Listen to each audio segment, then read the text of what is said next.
and make sure it sound right, boys.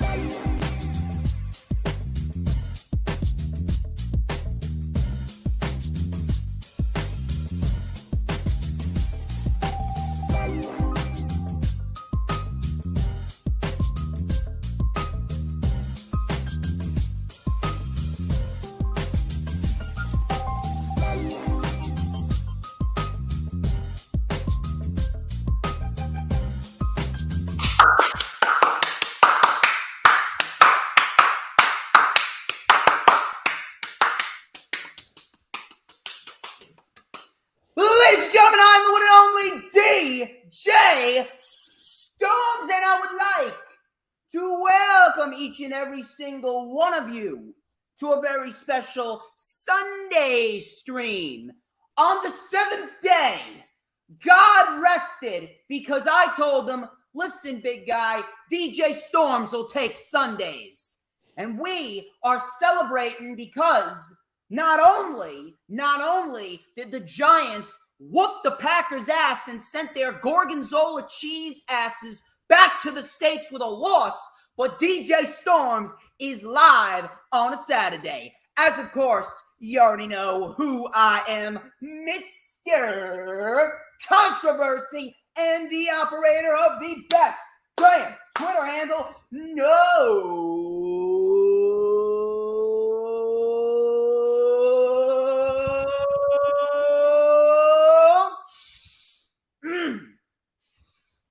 Wow.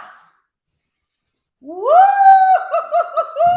Do you smell that? You know what that is? Do you know what that is? Pure excellence. Oh, you're damn right it is. Wait for it. Wait for it.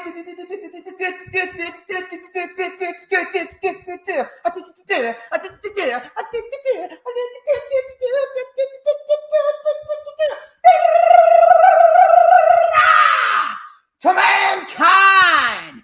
And this is the official rewind for WWE Extreme Rules 2022, which of course streamed live on Peacock from the Wells Fargo Center in Philadelphia, Pennsylvania, starting at 8 p.m.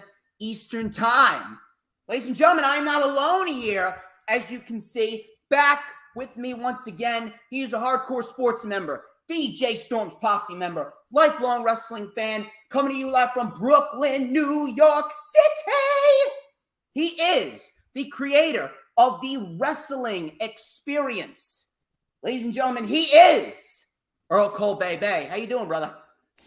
I'm doing well, DJ Storms. Now with the hottest show in the universe, the Wrestling Experience, with your host, Earl Cole. Acknowledge me. Coming at you with all the dope shit, freshest WWE content, and also the AEW. You are now watching The Experience, the Wrestling Experience. Now with your host, Earl Cole.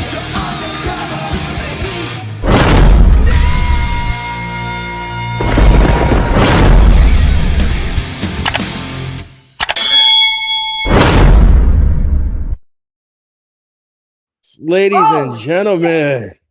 Oh, yes. That was a yeah. I can dig that sucker. Yes, ladies and gentlemen, and that's how I roll. That is how I roll. Ladies and gentlemen, for most of you who don't know me, I am the host of the Wrestling Experience. Each and every Thursday here on the Hardcore Sports Network, and I'm the host of the Raw Watch Along. Yes, ladies and gentlemen. And that happens each and every Monday night. And of course, ladies and gentlemen, I am here with DJ Storms. I am back on his channel after a long, lengthy absence, but I'm back. I'm back with new tricks, new flips, and of course, my show has been enhanced to the 3-point level because of the Hardcore Sports Network. So, with that in mind, I have new graphics, new songs, new things coming all out for you here on my show, The Wrestling Experience. If you want to follow me on Twitter, you can at WWE Earl C on Twitter. That is WWE Earl C on Twitter. Instagram, you can follow me on Earl C99. You can also make me a friend on Facebook. And I'm the senior administrator of the DJ Storms Posse page, which I monitor the page each and every week, and I give you news, rumors, and reports in the airport of wrestling. Follow the Hardcore Sports Network on Twitch at Hardcore Sports One, and of course, follow them on Twitter at Hardcore Sports N. And of course, hit that like button on DJ Storm's page. Hit the like button on the Hardcore Sports Network. Hit that like button everywhere you see us go live on the Hardcore Sports Network. And you can subscribe to my YouTube channel as well. So, ladies and gentlemen, we are going to be talking about Extreme Rules here today for you here on DJ Storm's brand. And DJ Storms, I have to tell you, you are hot. Your brand is hot. Your subscribers are hot. And I'm here for you today here on the network. So, DJ Storms, let us get in this ring and let us get us some barbed wire and some cable because we're about to go extreme. Damn right, baby. Damn right. As I said, or as he said, rather, you can check out all of his links in the description of this very stream whenever you want to. You can check it out right now, or you can check it out after the stream is over. A couple of things, actually. You can follow me on social media at HistoryMakerDJS. That is at HistoryMakerDJS on both Twitter and Instagram. You can add me on Facebook for collaborations and business inquiries. Please send me an email. My email is, of course, StormsTakeOver@gmail.com. Like the official DJ Storms business page, and I may just send you an invite to join the official DJ Storms Posse group on the Facebook, that is, in which Earl Cole, like he said, is a senior administration member of. Also, if you missed the Lightning Flash update from yesterday, please go check that out. A lot of great content that we went over, including under Vince McMahon, Cody Rhodes was never positioned to be the world champion. We dissected numerous reports like Nigel McGuinness being released. We discussed a big argument and confrontation between Sammy Guevara and Andrade that took place this past Wednesday on Dynamite. We dissected 5 weekly shows, including Raw, AEW Dynamite, Rampage, Battle of the Belts, and SmackDown. So if you missed that, the link is also in the description. We are streaming live right now on 4 different social media platforms across 6 different accounts. My channel, Hardcore Sports Channel, Hardcore Sports Twitch, my Facebook page, my Twitter, and the Hardcore Sports Twitter. So if you are watching on any one of those platforms right now, please make sure that you like the stream and you share it out. Share it out on all platforms of social media, whether it be Twitter, Instagram, Facebook, Pinterest, Tumblr, Snapchat, TikTok, whatever social media platforms that you may be using. We want to get it out there and get as many people in this chat as we possibly can because we got a lot of good material to dissect and go over. It is fucking big. So you want to get as many people in here as possible because everyone has a good time when Earl Cole and DJ Storms, they collide their worlds and we merge to form a dynamic duo that no one can measure up to. And you know it's true. So please make sure you share it out. Get as many people in here as possible. If you're watching right now on the Hardcore Sports YouTube channel, as you can see right down there, Hardcore Sports Network, or if you're watching on Hardcore Sports N or the Hardcore Sports Twitch, all over there, Hardcore Sports Instagram page at Hardcore Sports Network, wherever you're watching from, but more specifically, the YouTube channel. If you're in the Hardcore Sports channel, hit the like button and then head on over to my channel and like the stream over there. Or if you're in my channel, hit the like button there and then head over to the Hardcore Sports channel, like it over there. Hit the subscribe button. We just received another sub for Hardcore Sports Network. We are 17 subs away. That's right, 17 subs away from 200. Hardcore Sports is taking over the world, baby. So I want to see 200 subs for Hardcore Sports Network. Get on it. Get those people that you share it out to on social media, Twitter, Instagram. Get on it. You want to make Hardcore Sports the place to be for all sports analytics. Of course. Exactly. Yeah, of course, hit the subscribe button on my channel. And hit that notifications bell with a huge coup de grace. And Earl, you know what time it is, because yes. when you do, you're going to know whenever I pop up on YouTube. Because whenever I pop up on YouTube, Earl Cole, finish it out. It's the best time to be on the streams, baby. Yeah, and you know why? Because it's the only time. On time, you're going to see this glorious sin trap combination. And of course, ladies and gentlemen, it's time for the comb. It's time for the comb. It's time for the comb. Oh, it is time. We're going to light it up right here. It is the Lord's day, and the Lord said, let the comb be free for a little and a dash and a hustle. and a whole lot of good. Because like Campbell's soup, like a Thanksgiving turkey dinner, like a fresh T-bone steak, medium rare, with a baked potato with scallions and cheddar cheese. Just like fresh linguine marinara with a nice piping hot meatball. I'm so good. Everybody wants to be from Stormsmeister. That's right. Anyway. We are getting a little ahead of ourselves here. Enough of the self-brand promotion, the advertisements. We are going to jump right into the festivities here on the Rewind for WWE Extreme Rules 2022. Last night's show, we had some ups, we had some downs. Just like every show has, it was never going to be a perfect show. But the one thing I had a feeling kind of disappointed a couple people about the show is that they were setting their expectations a little too high, and they expected that this show was going to be better than Clash at the Castle. Listen, Clash at the Castle was a perfect storm of a show. Those types of shows are a rarity. Really, they are. With that type of crowd, that type of in-ring action, that type of atmosphere, that type of arena, that is a once-in-a-lifetime type of deal. You're not going to find something like that outside of a WrestleMania or even a SummerSlam. Maybe now with War Games on Survivor Series, we'll probably have that with Survivor Series, but Extreme Rules was never going to outshine Clash at the Castle. I talked about this with Jay Leto.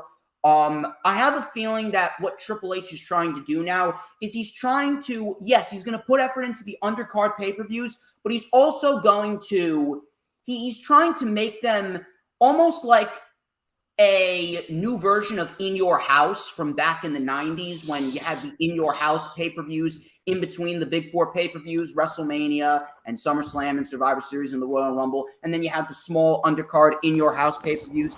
That is what I feel is Triple H's motto when it comes to these undercard pay-per-views. But what we got in the end, good amount of ups, good amount of downs. But in the end, we got a pretty solid show, a decent little show, a nice show that you could sit back, relax, and invest your time in on a Saturday night with the biggest thing happening on the show, obviously being Bray Wyatt. But before we get into the specifics of each and every single happening, segment, and match on the show, Earl, what were your overall thoughts on the build? What were your overall thoughts on the card as a whole? And what do you feel as though is Triple H's motto when it comes to these undercard pay-per-views? Do you really think that he's trying to make them sort of in your house type of shows, and he's not trying to give too much away at these shows because he really wants to save a lot for the big major shows? Yeah. Okay. Well. First of all, let me just say happy Sunday to everyone. That's the first thing. Second of all, let me just dissect with everything you just said. First of all, the build for the show was okay. I thought the build for the show was okay. I was a little concerned that they were not putting on the matches as expeditiously as I could possibly be. Because they were talking about Survivor Series and then they were talking about the crown jewel. And I was saying to myself, I said, but you also have another pay-per-view called Extreme Rules. Like, when are you going to start building up for the show? And towards the end, they did bring out these matches. The build for the show was okay. The matches were pretty decent, I would say. They were decent. There were two matches on the show that I thought that they were very disappointing. But we're gonna talk about that. As far as Triple H is concerned, Triple H has to be the mop now to clean up Vince McMahon's mess. He has to clean up the mess that Vince McMahon left behind. Um, I think that when he was building up these shows in the smaller pay-per-views, yes, he doesn't want to give his whole cards away on the table. He doesn't want to give his whole cards away on the table. So he creates these pay-per-views, and he creates these shows just to give you a taste and make sure that the storylines are relevant. He doesn't want to leave them behind, or you're left on the cutting room floor, or people forgot about these feuds. He's trying to do everything to make these storylines relevant. um, as far as the smaller pay-per-views are concerned, yes, I agree with you. I think they're trying to be like in your house, and they're trying to be relevant, and I think that's a good thing. And you don't want to give away too much on a smaller pay-per-view. You'd rather save it for something bigger, and I think that that's the WWE's focus right now, is their bigger picture, their overall picture that they're trying to give you here. They give you little nuances of the soup of the feud, and then when we get to the larger pay per view, like the Crown Jewel, like the Survivor Series, then they're gonna start rolling out the big things. So, I think that that's exactly what they want to do here. And last night, their effort was great. I gave them a kudos with it. I gave them a thumbs up with it. The show was solid, and it was fair. It was decent. So. So we go into the show, and we start off with a match that I didn't really think was going to kick off the show, but I'm not mad that it did. I actually thought Bailey and Bianca were going to kick off the show, but they decided to kick off the show with the Brawling Brutes versus Imperium. This is a six-man, good old-fashioned Donnybrook match, which is pretty much an Extreme Rules match, but they call it a Donnybrook. So this match, from start to finish, excellent. Excellent open, went about 18 minutes. And I was actually talking to my father about this, and when we first had these two fight in a six-man tag on the SmackDown after Clash at the Castle, my dad said something to me about this being a fight forever type feud. Could be a feud that they could stretch out for years to come, with all of these six men and all of the great matches that these six men could put on going into 2023 and 2024. This could almost be like a Sami Zayn, Kevin Owens type of feud for the trios division. It could honestly be a scenario where these two trios, these two factions, are always going to be intertwined with each other throughout their careers because of what they can do and how well they work together. I don't think I've seen a bad match between any of these individuals. Even Butch and Ludwig Kaiser, they had a singles match a few weeks ago on SmackDown before Clash at the Castle. Even that match was a pretty solid match. I don't think I've seen a bad match between any six of these individuals when they're working with each other. So what are your thoughts on that? Could this be the good makings of a fight forever type of feud? Yeah, I agree with you with this, because the pairings of these guys are great. The match was fantastic. And let me ask you something, DJ Stone. Let me ask you something. Do you think that Gunther is got to be one of the most hard hitting individuals as a wrestler? I mean, his chops were absolutely scintillating last night. His chops legit. I mean, did you see Sheamus's chest? It looked If like Gunther hamburger chopped meat. me, I think I may have a heart attack, dude. Dude, his chops, that should be classified as a lethal fucking weapon. I mean, Sheamus's chest looked like I took Salisbury steak and I grind it into the grinder. I mean, this was just. I mean, oh my gosh. I mean, come on, dude. I mean, this Fantastic, match man. was. Fantastic. And Sheamus is no liar.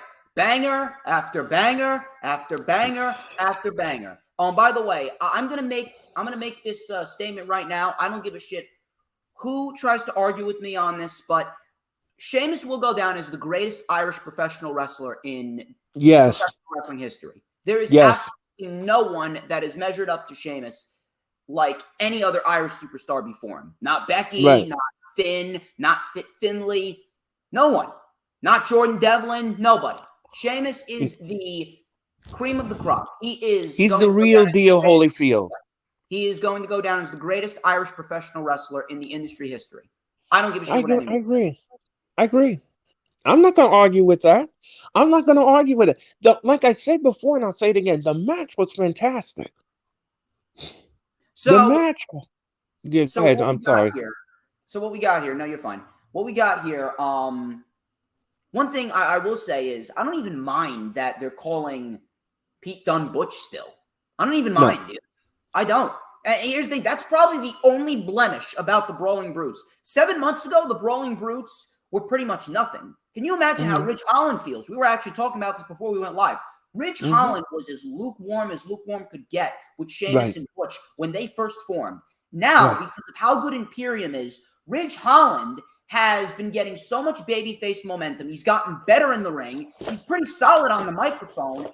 And Pete Dunne has taken to this group pretty much like marinara sauce and linguine. They just mix so well together. They mix so well together. It's a perfect combination. The only blemish is the fact that Pete Dunne is being called Butch. But even then, how many people are talking about that? No one. We're just talking about how great this fucking match was. Right. Let me ask you a question.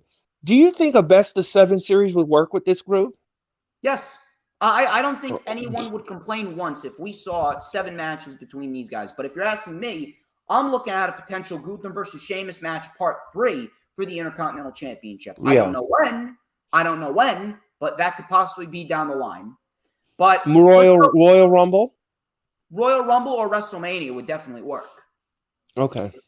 But let's go through what happened in this match. So we got the brawl starting immediately, and Imperium regained control here. They hit a Imperial bomb off the apron to Ridge Holland. Ridge Holland crashed to the floor. So Sheamus came back. He brought the fight to Imperium with some big clotheslines to Gunther. Sheamus, let me tell you something. Sheamus is probably one of the very few individuals that can hit just as hard as Gunther. Really. Right. So we had the Brutes. They were all giving Gunther beats of the Baldrin in the corner. We had Sheamus doing the beats of the Baldrin, and Ridge Holland and Butch, they were just kicking at Gunther when he was all tied up in the ropes. Sheamus hit a white noise from the middle rope. That did not get the job done. We had a bro kick to Gunther. Giovanni Vinci with a huge springboard frog splash off of the middle rope. And he broke up that pinfall. We had a double drop kick by Ridge and Butch to Gunther. By Gunther, rather. Gunther took out both men with a double drop kick. Sheamus then with an Irish curse backbreaker and then the cloverleaf. So they teased what happened on SmackDown the night before. They teased as if Gunther was going to tap. Now it was not a technical tap out because a tap out would be 3 taps. Gunther only tapped twice, but I'm not sure if that is even a written rule for WWE. We're going to have to wait and see there. But that was a very dodgy ending, but they teased that again. Sheamus locked in the cloverleaf. Kaiser broke the submission hold up by cracking a shillelagh over Sheamus's back. The shillelagh snapped in half.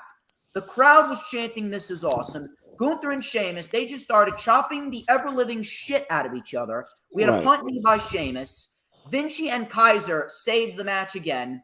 The announce table was then being torn apart. Butch with a moonsault off of the wooden barrels onto Imperium. We had Gunther bringing in a shillelagh again. Same thing that happened in their IC title match on SmackDown. Gunther with a shillelagh clothesline. Sheamus kicked out. So Sheamus did not fall to the shillelagh clothesline for a second time.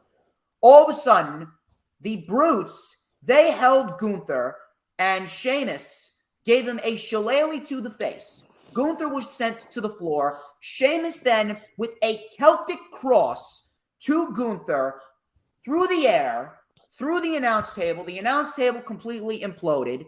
The Brutes then held Giovanni Vinci And Sheamus, he hyped up the crowd with his bro chant. Bro kicked Da Vinci right on the money. And Giovanni Vinci takes the pin with the Brawling Brutes getting the win in what was an excellent Donnybrook match. Went about 18 minutes. These two teams, they work so fucking well together. And the Brawling Brutes, let me tell you something. Sheamus has been okay as a heel, but if this is a future babyface run for Sheamus and the Brawling Brutes, if they are going forward as these badass, really tough guy babyfaces, and the crowd is really starting to take to them, chanting fight night, I honestly think that they could be a really good babyface trio, and we could have some great fucking matches with the Bloodline and Legado del Fantasma, and potentially, if you want to throw in the Judgment Day in there, it could really have some great trios matches. If you want to keep these guys as baby faces, I would absolutely love to see the Brawling Brutes versus probably Imperium in a Survivor Series-esque elimination tag team match if they want to go that route. I honestly believe that we could get a lot of great matches between the Brawling Brutes and any other trio in WWE. A lot of factions have been introduced to WWE TV, and it has really freshened up the whole show, if I'm going to be quite honest. So, Earl, I want to throw it back over to you here. What are your thoughts on this overall match? And what are your thoughts on the outcome as well? I didn't really mind the outcome, if I'm going to be quite honest. And I say that because Imperium's been pretty much kicking the Brawling Brutes' asses for the last month. So Imperium, if they've been doing nothing but winning and winning and winning, Gunther beat Sheamus twice. They beat the Brawling Brutes in a 6-man tag on the SmackDown after Clash at the Castle. If you look at it by that logic, this was really a much-needed win for the Brawling Brutes, because if they didn't win, they would have probably been looked at as just a great value League of Nations. And the League of Nations back in like 2016, that wasn't even that good. So if you're asking me, I didn't mind the Brawling Brutes getting the victory, specifically because of the fact that this was really a much-needed win for them, since Imperium has pretty much been dominating them this entire feud. Yeah, I agree with your assessment. I agree with the entire assessment. The match was great. The match was, this match was chaotic. The match was chaotic from the beginning to the end, and I loved it. The little nuances that they did in the match was great. I like the part where they had Sheamus pinned against the bar, and they were just beating the stew out of him on the outside. I thought that was fantastic. I thought when they broke the barricade was fantastic. I thought everything that they did in the match was fantastic. The chemistry was great. They sold the bumps well. This is what tag team wrestling is supposed to be. This is what wrestling is supposed to be. They took you on this journey, and let me tell you something. Sheamus is over with the audience. He is over. I mean, he went there and looked around in the crowd. The crowd in Philadelphia was going bananas. They wanted to see the bro kick. They wanted to see something kind of innovative offense from Sheamus. Sheamus is over. Sheamus is over, and I think he's one of the greatest wrestlers I've ever seen on the planet. He knows exactly what to do. He knows how to neutralize the opponent. He knows exactly what to do. And the three of them really did a home run. This match was a home run for me. This was absolutely great. I am so glad that they booked this match, because I want to see it again. This is a match that you want to see again. If you like this hard-hitting Gunther match, and you like all this chopping and all this chopomania and all this stuff, this was great. This had Caesar salad. This had the dressing. This had the chicken and everything else in the thing, and they mixed it all up together and they gave it to you. So I gave it a thumbs up. This was an A across the board for me. I had no issues with this match whatsoever. I loved it, and I've been a fan of wrestling now for 3 decades, and this was the best thing I've ever seen on the planet. This was great booking. Excellent booking by Triple H and his crew. Excellent. So really good match. Really solid stuff to kick off the show. Started off on a very high note. From there, we went into Liv Morgan and Ronda Rousey in an Extreme Rules match. And yeah, I pretty much had the same exact reaction.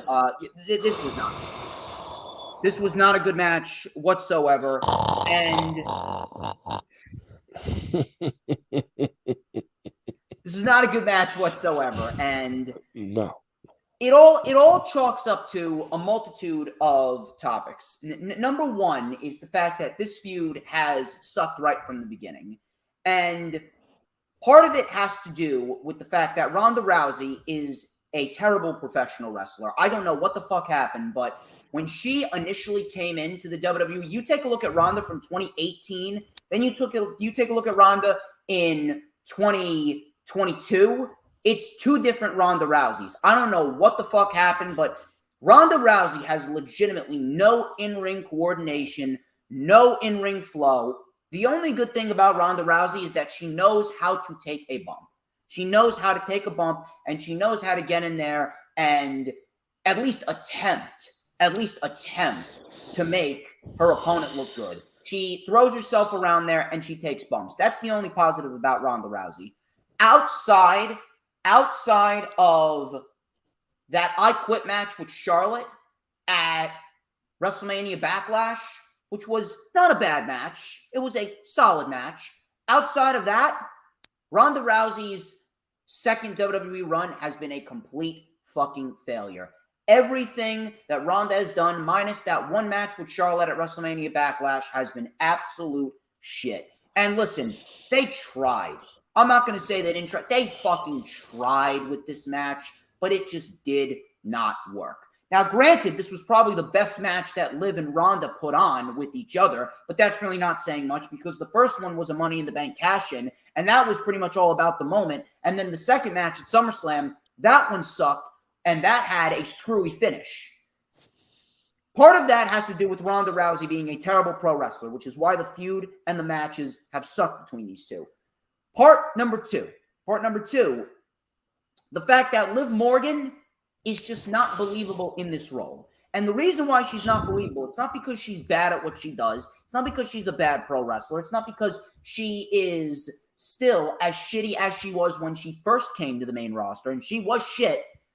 It's the fact that she has been booked into oblivion, no pun intended, but she has been booked into oblivion by Vince and Bruce for God knows how many years. It's not even during her singles run. It was well before her singles run when she was a part of the fucking Riot Squad with Sarah Logan and Ruby Riott. She was booked into absolute oblivion. You can't go from being a glorified jobber. You can't go from fighting Carmella 17 weeks in a row on SmackDown. You can't go from losing to Becky Lynch God knows how many times and losing every single major pay-per-view match that you had this year to beating Ronda Rousey twice within a month and expect people to believe that. It is not possible. It is going to take years, dude, and I'm telling you, years to build Liv Morgan up and get her out of this funk that Bruce and Vince put her in. Liv Morgan is just not believable because of all the bullshit that Vince and Bruce threw at her. She's gotten a lot better. Trust me, she's gotten a lot better overall, and she's a hell of a lot better than she was 4 years ago. But dude, after everything that Vince and Bruce did to her, there was absolutely no way that you were going to take her serious, especially in a match and in a feud with Ronda fucking Rousey of all people. These two did not have a good match. It was very sloppy. It was very uncoordinated. Not a lot of good spots. A lot of the moves were not crisp at all. The ending was fine. The ending was fine because that needed to happen. That needed to happen because Liv Morgan was not going anywhere with the championship. And now with Ronda as the champion, and we're going to talk more about this. I'm going to get your thoughts on this as well. With Ronda as champion, I do believe that with Ronda as champion, we are inevitably looking down the barrel of a Ronda Rousey versus Shayna Baszler match in which Ronda Rousey is going to put over Shayna Baszler, and finally, Ronda Rousey's run would be at least for just a little bit of something. We're going to try and just squeeze a little bit of value out of Ronda Rousey's run. How do we do that? Ronda is now the champion. I'm looking down the barrel of Ronda and Shayna at the Royal Rumble, with Shayna winning, and then Ronda can do her thing with Becky Lynch at WrestleMania 39 without a championship, and we can get that match at WrestleMania, and then we move on. Ronda is gone, and we continue on with women's wrestling how it should be without these big names that WWE thinks are big names, but they're not going to gain them any value whatsoever. Ronda with the championship is not as good as Liv Morgan, and trust me, neither of them are good choices. Liv is not a good choice. Ronda's not a good choice. The SmackDown Women's Division sucks.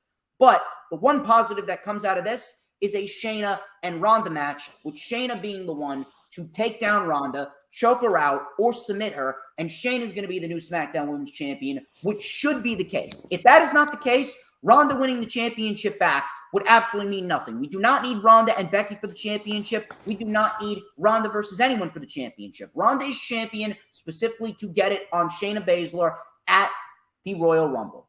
That's what I'm looking at. But I'm going to throw it over to you. Let me hear it. First of all, let me ask you a question. First of all, okay, you say Liv Morgan is not credible as a champion, but what about Shayna Baszler? She was booked terribly as well when she came up to the main roster.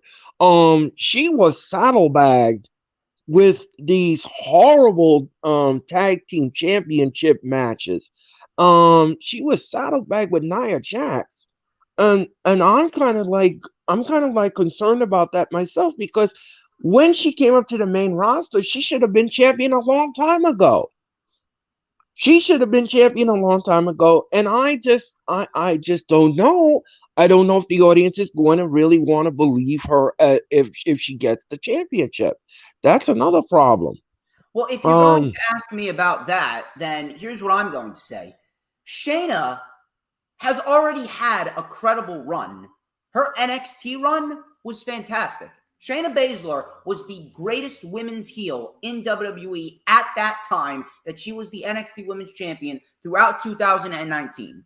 She was fantastic. She was the top tier women's heel. She was outshining legitimately everyone on that fucking roster. And I love that. I absolutely love that. Okay. So the reason why it's going to be easier to sell people on Shayna is because the fact that Shayna's already had a credible run, so we know how good Shayna is. Liv Morgan has never had that.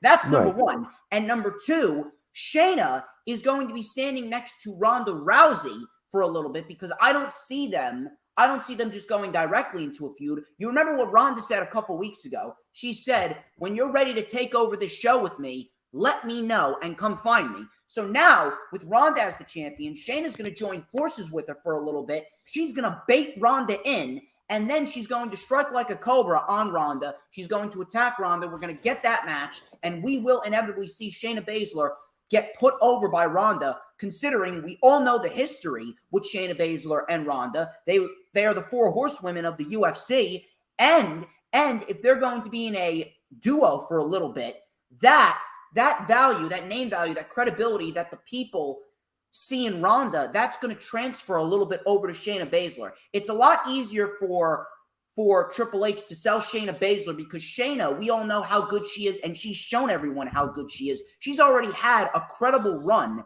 that people are going to look back on and say that was one of the best runs of a female superstar that we've seen in the modern era. Liv Morgan has never, ever held that run. She was pulled from NXT way too soon. Way too soon. Okay. That's the difference between those two women. Oh, okay. All right. Okay. Well, I'm thankful to God that I'm glad that you cleared that up. That was good. That was good analytics. And I appreciate your feedback on that. Okay. As far as the match is concerned, this match was a clunky mess. This match was a hot ass mess. I mean, there was one spot in the match with Liv Morgan when she pushed the table in the ring, and she had difficulty pushing the table in the ring. Now, let me ask you all something. When you are in a match, let's say it's a tables match, You're supposed to rehearse how to use the table. You're supposed to rehearse how to use the table. This woman could not hold up a table if her life depended on it. She's struggling in the ring with it. She's opening up. She's folding it up. She's trying to figure out how to open the legs. How to I mean, come on. What is this? What is this? What is this? What is this? And again, I'm gonna have to use that hashtag. What are you doing? What are you doing? I was waiting What for are you you? to bring that up, dude. I was really waiting for you. What are you doing? What are you doing? I mean, it wasn't good. It just wasn't good. And now I agree. Now I agree with everyone about what everyone is saying about Liv. It's not the fact that she's not a good wrestler. I'm not saying that. But what you just said, DJ Stone, what you just expounded upon, I agree with you with that. It was because of her booking. It was because she was booked in purgatory, is why the audience never believed in her and never got on her side. And unfortunately, that's sad. That is sad. I mean, she had a 4 month run as a champion, and will it be memorable? I don't know about that. No, no. I don't know about that. Somebody asked me that night, and I said no. I don't think no one's gonna remember her title reign. How I could they? don't think. I mean, I don't think anyone's gonna remember it. I just don't see anybody remembering her title reign at all. This match was terrible. And let me just say another thing too is let me just say something.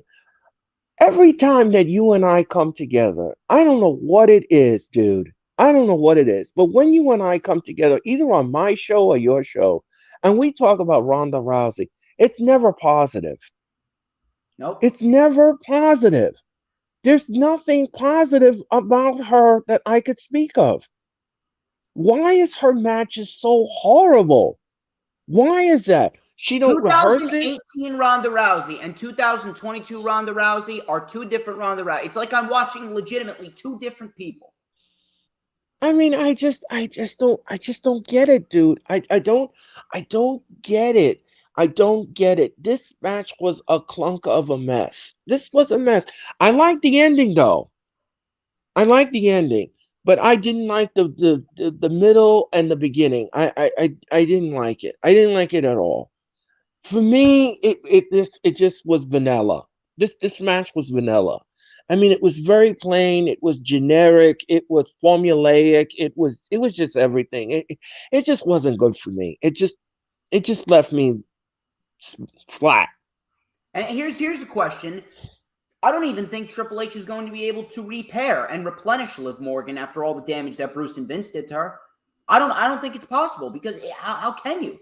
How can you come back from all of that shit and after a shitty feud like this because of what you were going into the feud, thanks to the prior administration? I don't think Right. anyone's going to take Liv Morgan seriously again. Really, I really don't think Liv Morgan is ever going to be taken seriously as a main women's champion ever again. She's the female Dolph Ziggler, pretty much. She's going to be doing nothing but competing in matches where she looks good, ultimately to lose, and that's pretty much it. Liv's position. Liv is going to be put into a Carmella position because Carmella's solid in the ring, but she's not women's championship material. She's there to make others look good. That's where Liv Morgan excels at, pretty much. Now this match. So we got Ronda locking in a submission hold early on. Liv Morgan, she fell outside of the ring. She used a fire extinguisher in Ronda's face. We had Piper's Pit on the floor. We had Ronda hitting Liv Morgan with a baseball bat in the gut. Ronda then whipped Liv Morgan with the black belt that she came out with because she came out with a judo black belt. She then beat Liv's leg with the baseball bat, trying to work on the leg. Liv then got a table. They propped it up in the corner in the ring. Ronda and Liv, they botched a wing breaker, which I believe it's called. They botched this so badly. This was probably the worst spot of the fucking night right here. So a chair was supposed to be in the corner. The chair fell out of the corner, and Liv Morgan and Ronda Rousey had to improvise. They couldn't find their footing right. Ronda completely slipped off of Liv's legs. They tried to redo it. Ronda sent herself into the post. It did not look good at all. Very sloppy.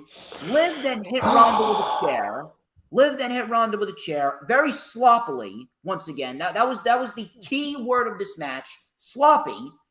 She then delivered a code breaker with the chair, which was probably the second best spot of the match. Ronda kicked out. Morgan then put Ronda on the table and delivered a very nice diving senton through the table. Rousey kicked out. That was the best spot of the match. Rousey then was slammed onto the table rubble by Liv Morgan, but she kept on a bicep crusher. And with her legs crossed and her arms intertwined with Liv's neck, Liv smiled as she passed out. And Ronda Rousey is the new SmackDown Women's Champion. This outcome needed to happen. It had to be done. It had to be done because Liv Morgan, A, was not a credible champion because of the booking. B, Ronda and Shayna is the bigger story here, with Shayna taking down Ronda and Shayna being the SmackDown Women's Champion. And this match absolutely sucked. This feud sucked. And on top of that, there was no way that these two women were going to follow what the Brawling Brutes and Imperium did. So, if anything, Right. this match was put in the absolute correct spot to get this shit out of the way. They started the show off hot, then they gave you a shit match, the worst match of the night, and then we got back on track for the rest of the show. That's exactly what this was. Yeah, that was pretty much it. And that's all that can be done. And shit's only going to get worse when the tall blonde bitch comes back, the one that I absolutely fucking can't stand, the one that I want, the one woman that I see every single time I see her, I want to put my head through a fucking wall every single time I see her. I'm not even going to mention her name because she's not back yet. The longer she's away, the better. I hope she never comes back, but regardless of that, shit's only going to get worse. We need Sasha back, we need Naomi back, and we need to get Shayna Baszler in a program with Ronda, with Shayna inevitably taking that title off of Ronda Rousey right now. Can I just say one? And let me just make one other point. The spot in the match where she used the baseball bat and she smacked her in the back of the. She didn't smack her with it. She just tapped her leg with it. That's not how you use a baseball bat in a match. That's not how you use a baseball bat. I mean, this match was so unrehearsed. It wasn't even funny. The spots in the match, these spots were just absolutely ridiculous. I mean, it's like, come on. It's supposed to be an Extreme Rules match. Come on. What are you doing? It just left me so bewilderment. I was like, what is these ladies doing? And like you said, DJ Storm, brilliantly, the way she did the Huna Karana and everything else, and she tried to do it in the match, and it just came off sloppy. This was a horror show. This was a horror show. And even the audience in Philadelphia was not impressed. They were not impressed. They were not impressed with this match whatsoever. They were not impressed. The match was a bathroom break. That's exactly what it was. It was exactly what it was and what it was designed for. So, hopefully that is the last. Hopefully that is the last that we see of Liv Morgan and Ronda Rousey, period. Right. Moving on, we actually got back on track a little bit. We go from that into Karrion Kross versus Drew McIntyre in a strap match. This match was good. It was good.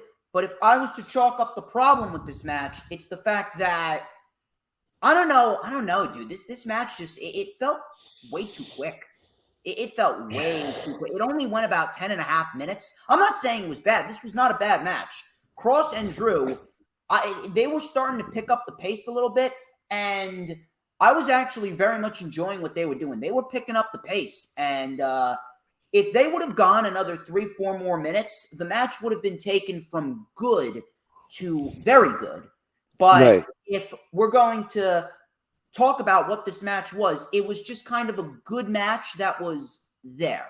It was certainly better than what we saw with Liv Morgan and Ronda Rousey. And Right. both men worked very hard. Drew is great. Cross is great. But again, it just felt way too short. And I'm not sure why. I don't know why they had to rush through this match. If anything, since they're on Peacock, you could have easily given them another 20 more minutes if you wanted to. Right. It didn't need to go 30 minutes like the I Quit match. It didn't. But I mean, another 3 to 4 to 5 more minutes would have done this match just fucking fine. Really, it would have done this match just fine. I don't know why they needed to stop it at 10 and a half minutes. It seems as though when they went to the finish, before they like if I could describe it, let me describe it as if I'm talking in English class. In English class, with a story, there's the start, the beginning, there's the rising action, there's the climax, there's the falling action, and then there's the resolution. So they started good in the beginning. We had some really good rising action, and it seemed as though we were getting to the climax, and then we just went right to the resolution. There was no falling action. It felt like the story was just getting to the middle of the book, and then as soon as the middle of the book hit, they went right to the finish. I'm not really sure why, but that kind of brought the match down a little bit. It was getting up there. It was very intense. I liked what they were doing. They were whipping each other with the strap. It was two guys beating the shit out of each other. Exactly what we needed. But again, the match, way too short. It was actually the shortest match of the night, if we're going to be quite honest here. I don't know why. I really don't know why, and I was actually disappointed that was the shortest match of the night. Could have easily used another 4 or 5 more minutes. Still, it was good, but it could have been better. I agree with you. I agree with the assessment. I I thought that the match needed more. I wanted more. I wanted more because this strap match was great. It was great. Like you said, if it just had 5 more minutes or just maybe 7 more minutes, it would have been a classic. It would have been good. The match was decent, like you said. The match was decent. I'm not going to take it away, but because it was rushed and because they wanted to finish the ending with Scarlett in the ring and she sprayed him in the face with whatever she sprayed him with, um, it just kind of took away from the nuance of the match, the rushness in the match. It just took away the nuance of the match, and for me, I thought the match was it was okay. It was okay. It was great. They used the scrap. They used the gimmick that it was supposed to be booked in the match. They used the gimmick very well. The two men used the scrap on each other. They were going pound and ground with each other in the match. Um, Again, like I said before, and I agree with you. If the match just had 7 more minutes to it, I think it would have went from decent to excellent. The match was but I can't say that because they rushed it. So it was a decent match. It was good, great strap match. I wish I would have seen more. It left me wanting more. Now, here's a question, though. I just want to bring all elements to the table here. Do you think that they did that on purpose because they want the people to want more because they're doing another match at Crown Jewel with a different stipulation? Um, that's a possibility. That is a possibility that could they could be on the road to travel on. I mean, Cross could come out and say, I didn't have enough of you. I want more of you. And they he could say, I want more Crown Jewel. He could say that. He could definitely say that. And I wouldn't mind it, part two. I wouldn't mind it at all. Now, what kind of stipulation you're gonna have in the match? Well, if you don't want his valet to get involved, well, there's always a cage. There's always other stipulations, no disqualifications. There Well, could be other. here's a question here. Obviously, this feud was not going to be a one and done match. This Right, was not no. going to be a one and done match. There was always going to be more. So, Right. if you're asking me, do you think that considering Drew is going to, he's clear as day, Drew is going to be the captain of the babyface War Games team against the Bloodline at Survivor Series. So, by that logic, are we potentially looking at Drew McIntyre in a scenario where he's going to beat Karrion Kross? And if he does beat Kross, which it shouldn't be by pinfall or submission. So how do you beat Karrion Kross in that scenario? Well, what you could do, now I'm not saying I would do this because I would have Karrion Kross beat Drew McIntyre again, but if they are going to have Drew beat Kross, then it could be in a similar fashion that Roman Reigns beat Brock Lesnar at SummerSlam. You can make it a last man standing match and just build Karrion Kross up to a point where he just keeps on getting up and he keeps on getting up and he keeps on getting up, and Drew legitimately needs to bury Karrion Kross under all of this fucking rubble just to get him to stay down. That's all I can chalk it up to. That is the only scenario where a Karrion Kross loss would be somewhat feasible. Other than that, if I am going to say what happens in the second match, I'm going with Karrion Kross getting another victory over Drew. That's what I'm looking at. Right. I agree with you with that. I think at Crown Jewel it should be a last man standing match then. If that's the road that they want to travel on. But we have to wait and see. We have to wait and see. Here's another scenario. If Kross doesn't fight Drew at Crown Jewel, and maybe we wait till after Survivor Series to do that, do you potentially see Kross going up against a Brock Lesnar? Because Brock Lesnar is rumored to fight at Crown Jewel. And I see Lesnar, I pitched that Lesnar should either fight Kross or he should fight Gunther. So that's a possibility I just want to throw out there too. But let me ask you a question. If Lesnar goes against Gunther for the Intercontinental title, do you put the title on Lesnar? No, you have Gunther beat Brock Lesnar, and you get some value out of Brock Lesnar putting over new talent. Okay.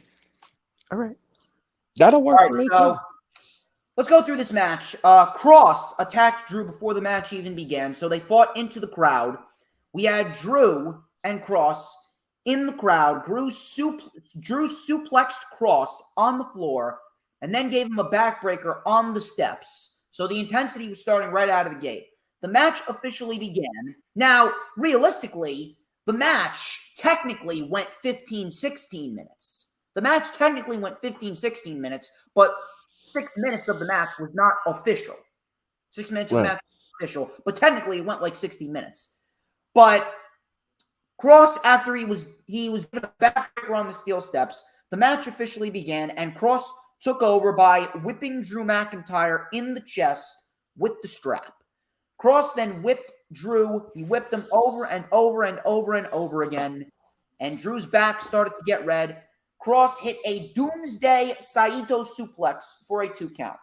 Drew got back up, hit a big belly-to-belly overhead throw, a neck breaker with the strap around Kross's neck.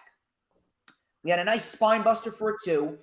They then traded strikes back and forth. This was actually my favorite part of the match right here. They started whipping each other with the strap, not in the gut, not in the back, not in the chest. They started whipping each other with the strap in the face. Started whipping each other with the leather strap in the fucking face. Drew then whipped Kross with the strap and delivered a future shock DDT to him. He went for the Claymore. Scarlett then got involved. Now, I didn't mind this because, again, we never saw this. This was the first time we've ever seen this. She sprayed Drew in the face with pepper spray. Kross then with a cross hammer, forearm right to the back of the neck, and he wins it. And that was pretty much it. It was brutal. It was intense. But in the end, it could have gone a little bit longer. If they would have gone just another 5 more minutes, it would have gone from decent to very good. And I do believe that there's a part of me that wants to believe that Triple H did this by design, but in the end, I don't know. There's a part of me that believes he did it by design, but if anything, it almost seems like he rushed through some of these matches just to get to the White Rabbit reveal, which was inevitably Bray Wyatt, which we will talk about later on. But the stuff that we got was fine. But again, it just could have been better. I do believe that this feud is not over, and we are probably looking down the barrel of another match at Crown Jewel, possibly a last man standing match. We will have to wait and see. But what were your thoughts overall? One more time on the match, and then we're going to move on. Again, like I said before, and I said again, the match left me wanting more. The match left me wanting more. I wanted more in the match. I thought the match was great. I love a strap match, especially if it's good, if it's booked correctly. I love a strap match. I absolutely had no issues with this match, except for the time. As I agree with you. I wanted like maybe 7 more minutes. I kept saying in my head, I said, geez, if this match had 7 more minutes, this would have been a classic. This would have been great if they had 7 more minutes. But okay, the match was okay. I thought it was good. I liked the way she interfered. I had no problems with her interfering in the match and spraying with the mace. I had no problem with it. Now, that can't be a recurring thing. This was just fine for the night. Well, no, this was fine. This was fine for what it was. But don't overdo it. Don't overdo it. Don't overdo it. It was fine for the booking, the way it was, the way it was written. It was fine. But don't, like you said, don't overcook the booking. Don't overcook it. You don't need to have Karrion Kross. You don't need to have her interfering in all of his matches and helping him and everything. He's a good wrestler. He was a good wrestler in NXT. He can handle his own stuff. She don't need to come in there every time and mess up the party. So I just want to just see one and done with her interfering, and that's it. So that was pretty much that. Decent strap match. Really nothing overly crazy. Nothing that anyone's going to really go back and rewatch. We'll have to wait and see what they do going into Crown Jewel, or if they're even going to face going into Crown Jewel. Bianca Belair and Bayley. This was a ladder match for the Raw Women's Championship. And this was what you expected. It was 2 women who are very good professional wrestlers going in there and having a very good match. Really nothing over the top. It was nowhere near close to being a memorable ladder match, but it was a very good match that these 2 women just went in there and had, similar to their Hell in a Cell match. It was just 2 women that went in there for 16, 17, 18 minutes, and they had a very good match. And that was pretty much that. It was very crisp. The moves were there. It was intense. Both women brought it, and that was it. That was pretty much it. The outcome, though, was surprising. And I say that for numerous amounts of reasons.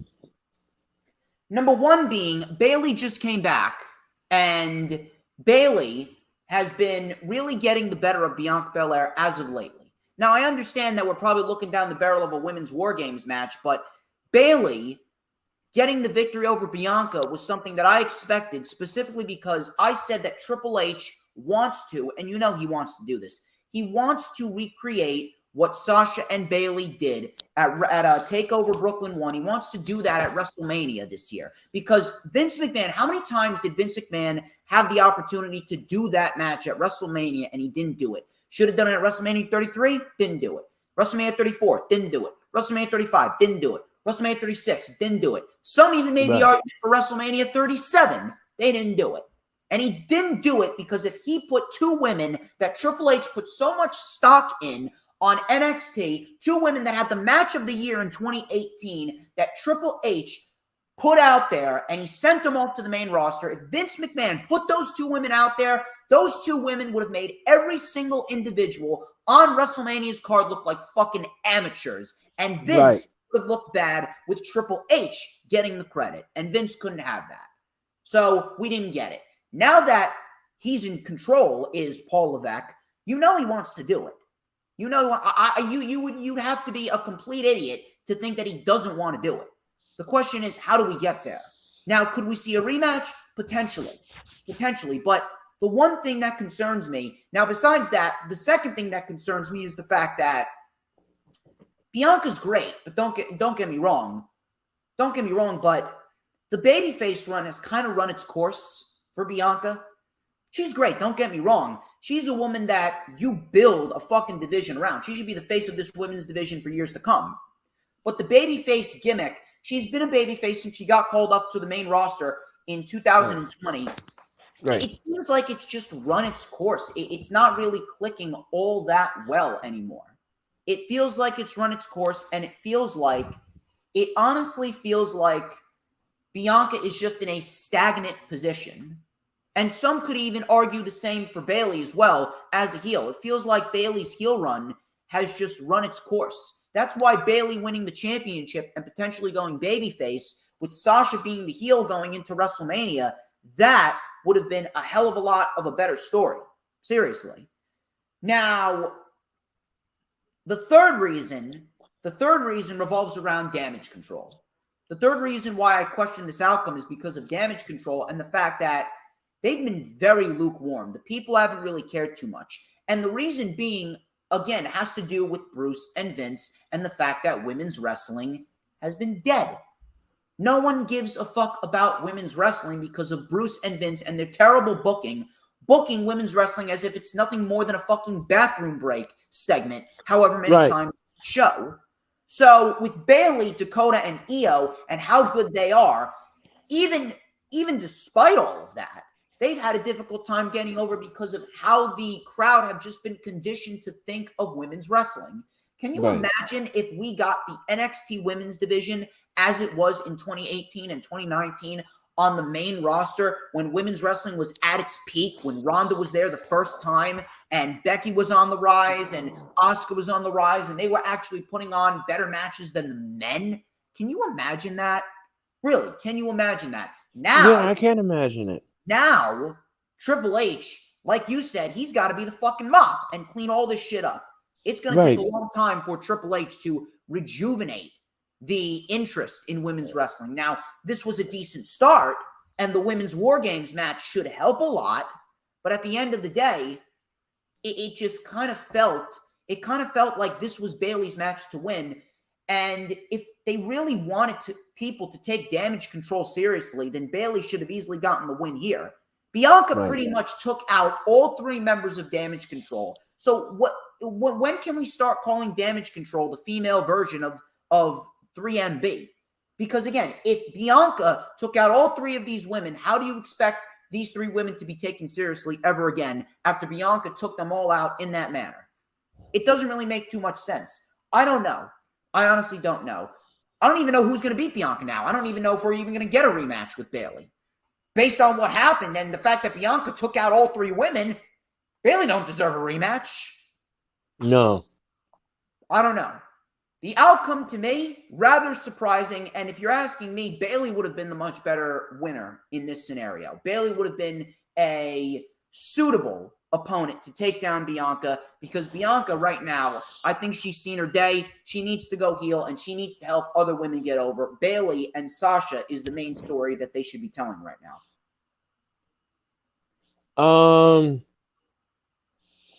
Well, I guess I can get off the stage now, ladies and gentlemen. The analytics is done for that match, and we can move forward. Sometimes I'm too good. I'm too good for this fucking show, man. I really am. I don't know why the fuck. Hey, YouTube, why the fuck am I not getting paid for this shit? I'm sorry. Go do what you need to do. Oh, DJ Storms, I love you so much. I just you kill me at every turn, my friend. Here's the thing. Here's the thing. Yes, the match was great. The match was decent. I'm not gonna say anything about it. Yeah, the outcome was pretty shocking. And she retains the Raw Women's. I mean, okay. But I had thought that Bayley was going to win the match because here's the thing. Like you said, she just came back. She has this faction called Damage Control. They had the momentum. They were going into matches. They were winning their matches. And I had figured in this whole thing, I said, oh, well, if you got all the momentum, then definitely you're gonna win the ladder match. But that's not what happened. Um, yeah, I don't know what's next for I do not know what's next for Bailey and company. I don't. And as far as Bianca's concerned, I don't even know who in the Raw roster in the women's locker room is worthy enough of challenging Bianca for that title. And don't get me wrong, dude. I apologize for interrupting you. Don't get me wrong. Bianca deserves a long title run. She's fantastic. Bianca, No, I have been very vocal about new talent like a Bianca Belair getting a long title run. Seriously. no, yeah, no, I understand. No, I It understand. felt like the right time to take the title off of her. Right. Um, but my question is, here's the elephant in the room. Um, who's going to go after Bianca in that title? There's nobody in that locker room, the Raw locker room, I can actually say is worthy of a championship push. I don't know. Who? I I don't mean, know. there's nobody I mean, Nikki ASH? No, no. Um, it's just I don't know who. I I don't know who. I mean, Bailey again, another rematch. I don't know if the audience want to see that. I mean, it'll be a good match, but how many people are going to believe it after Bianca took out the entire fucking Damage Control faction on her own? We saw no Bliss and no Asuka. Right. Hula Grim is saying Dana Brooke. I no. Get the fuck I out of here, Hula Grim. Get out. no, Get out. no, no, no, no, no, no, no, Hula no. Grim's being a fucking troll now. Okay. I No, see. no, no, no, no, no, But no. anyway, Who? No. let's go over this match. So Okay, go ahead. I'm sorry. again, very good match, as you would expect from Bianca and Bailey, two world-class women's wrestlers.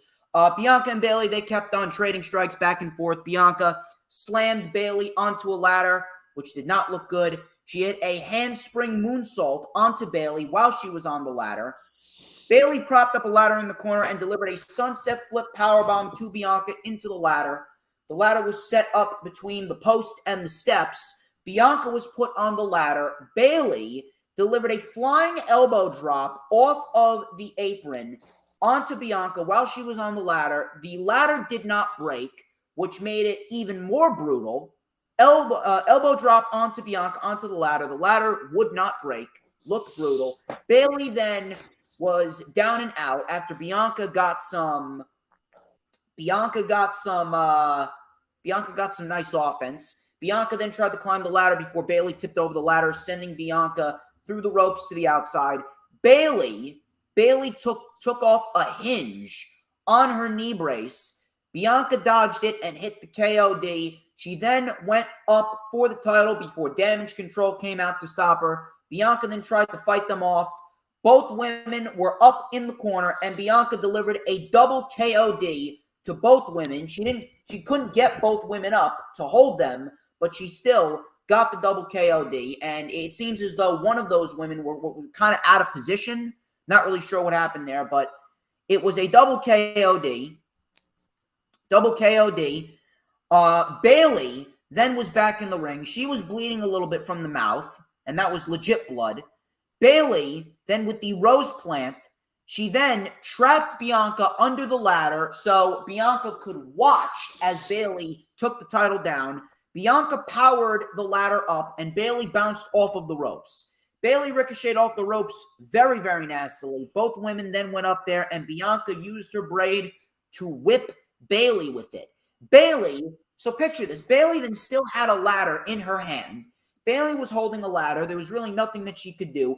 Bianca with a KOD with Bailey holding a portion of a ladder. Bailey landed on the ladder that she held. Bianca then climbed the ladder, and Bianca took the title down. Bianca retains the Raw Women's Championship in what was a very good match. Nothing really over the top. Certainly not something we're going to be talking about a week or 2 weeks from now, but it was a very good match between two world-class women's wrestlers. But the outcome rather surprising. And dare I say, this was probably the wrong outcome.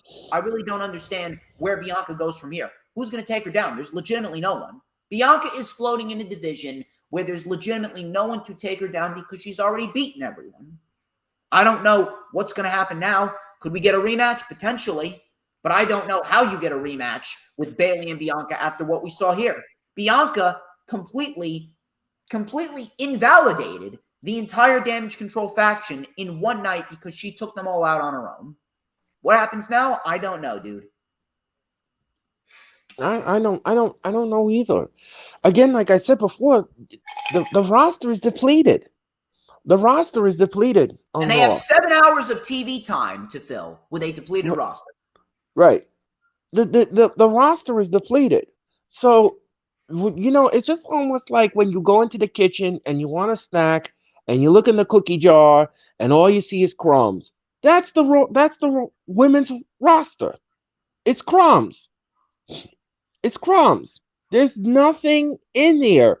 There is nothing in the cookie jar. You open it up, you look and you see, oh, there's no women here. That's a problem. That's a problem.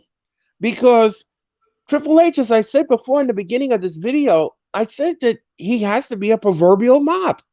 He has to clean up the women's division. Because the women's division was booked into oblivion. It was booked into oblivion. With these 2-minute matches, with these 3-minute matches, with these overrated matches, and the same matches over and over again. Vince McMahon stomped all over his women's division, and he destroyed it. And now Triple H is left with a conundrum. What do I do with the Raw roster and the SmackDown women's roster? What do I do with it? And I think the only answer that I can come up with is merge the both rosters.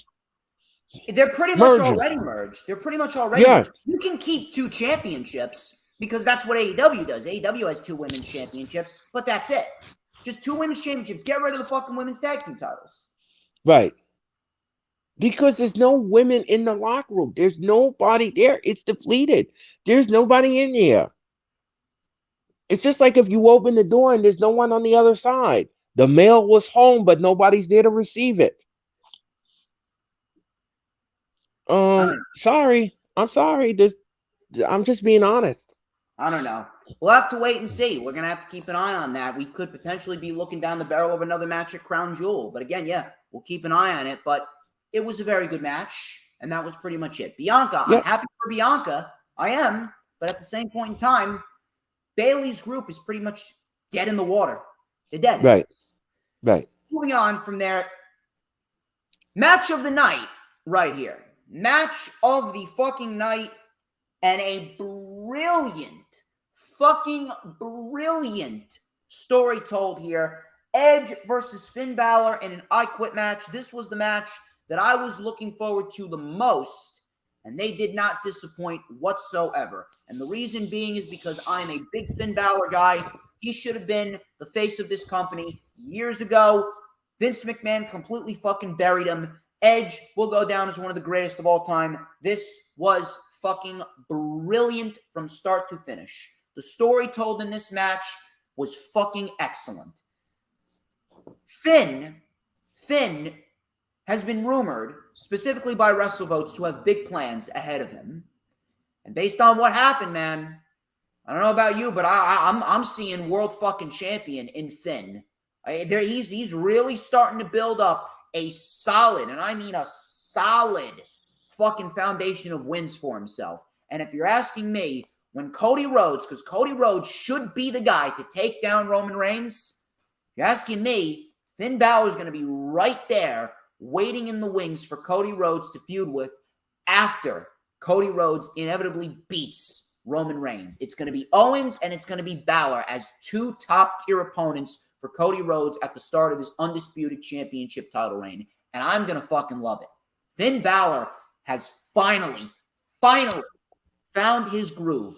Finally found his area where he is at the top of his fucking game on the main roster. And it is a great thing to fucking see. And props to Edge as well. Edge has bent over fucking backwards to get every single member of Judgment Day over, even down to Dominic fucking Mysterio and his Eddie Guerrero-esque mullet. That's what I fucking love about Edge. Edge is a true class fucking act when it comes to the wrestling business, and this entire match was fucking brilliant. I had Edge in this, but after what they did, they protected Edge and got Finn Balor the victory in the most brilliant way possible. Let me hear you on this. What are your thoughts on this? The match was terrible. This match was terrible. I hated this match. This match was this was the worst match for me. It just left me. I was speechless about what I was. I was flabbergasted as a wrestling fan. I was just flabbergasted at how the booking was. Are you taking a page out of Hoolagrim's playbook right now? Fucking I'm kidding you. I'm I let you kidding. on my fucking show, and this is what you do. No, I'm kidding you. Yeah. I'm kidding you. I'm kidding you. I'm kidding you. This match was fantastic. This match was fantastic. Sorry everyone, it's my Virgo sense of humor. I'm sorry. This match was great. This match was fantastic. I love the booking. I love the storyline. I love the nuances in the match. I loved it. I wanted more of this. And the ending to the match was brilliant. I love the way Rhea Ripley used the concerto on Edge's wife. And let me tell you something, ladies and gentlemen. I'm going to be in Brooklyn tomorrow night. I'm going to be at the Raw season premiere tomorrow night in Brooklyn. And let me tell you something, ladies and gentlemen. I would not be Judgment Day in that ring when Edge comes to Brooklyn tomorrow night, because I could imagine, I could only imagine what mindset is he going to be in. This match was fantastic from beginning to end. If I had roses, I would have thrown roses at this match. This was the kind of match. This was a classic. This was the greatest thing I have ever seen written. I don't know who wrote this match, but as a wrestling fan, I loved it. I loved it. It was great from beginning to the end, and I liked the way they were holding her head. And they said, "Well, if you don't say I quit, I'm gonna do this to her." And they were threatening her. And like you said, DJ Storms, and I agree with you 1010%. Edge is not selfish. He has put over this faction hand over foot, and he has done it brilliantly. And let me tell you something. Everybody did their part well in this match. Fantastic, brilliant match, great outcome, great ending. I had no issues with it. Great stuff. Really solid stuff right here. Easily the best match of the night, and people are going to be talking about this a lot. So Finn had this crazy mask on. This was great. Finn with a crazy mask with like bedazzled spikes on it. It almost looked like he was a fucking gimp. It was great. Finn looked great. So they traded strikes back and forth. Edge told the referee when referee was asking Edge if he was going to quit. Edge told the referee, "Get that mic out of my face." Balor then kicked Edge in the gut. Balor then smashed Edge's head into the announce table when Edge said he wouldn't quit. Edge drove Finn Balor through the barricade with a spear. They brawled into the crowd. Edge suplexed Balor onto the floor. Edge then brought out a hockey stick, and he locked in a hockey stick crossface on the pre-show panel desk. Balor would not quit. Balor then bounced Edge off the arena walls. They brawled up into the stands. They bounced off the arena walls. Edge went to tackle Finn Balor, and then Edge was sent into a railing. Balor sidestepped Edge, and Edge, he hit his testicles first, right into the railing, right in the balls. They brawled down the stairs. Edge wouldn't say I quit. Then we go back to ringside. Balor brought out a chair right to the ribs of Edge over and over and over again. And Edge, what did he say? He said, "Screw you, Finn." Right. Balor then, this was great. So Edge, great stuff by Edge. Edge, a master fucking storyteller. Balor then with a modified iron octopus stretch. Balor was then sent head first into a chair. Edge then took the chair and hit Balor with it. He hit him right in the leg. Edge then with the educator, which is the inverted sharpshooter. All of a sudden, Damian Priest comes out, as did Dominic. Edge spears Finn Balor. Big E spear through the ropes. Big E style, spear through the ropes on Finn Balor onto the Judgment Day. Rhea then came out.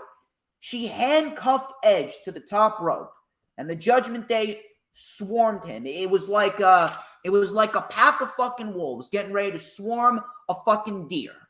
And they absolutely destroyed him, one after the other.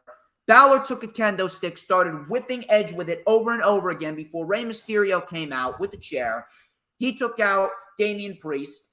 Springboard crossbody on Finn Balor. 619 on Priest. Dominic then started clotheslining and stomping his own father. Michael Cole was absolutely on fire on this show. Michael Cole sold the absolute shit out of this. Michael Cole has been a great commentator this year. Michael Cole was saying, that's your own father, damn it. That kid needs a good punch to the face. He was brilliant in this match. Michael Cole, props to him. So Edge was down, and Balor continued to beat him down. All of a sudden, Beth Phoenix, and I was hoping that we were going to see this, Beth Phoenix came out, took the kendo stick, and started beating Balor and Priest with it. Rhea Ripley came in. The crowd was getting hyped up for Beth, and we got a brawl between these two. Beth speared Rhea Ripley, took the key from Rhea, and she freed Edge. Edge then took out Damian Priest with a spear. Balor was already out thanks to Beth Phoenix hitting him with a kendo stick. Dominic tried to talk some sense into Edge. Dominic was trying to apologize to Edge. He put out his hand for a handshake. Edge shook Dominic's hand and then kicked him right in the nutsack. So Edge gets kicked in the ball, or hit in the balls, rather. Edge got crotched into a railing, balls first, and then Dominic gets kicked in the dick and the testicles. We have a sling blade by Balor.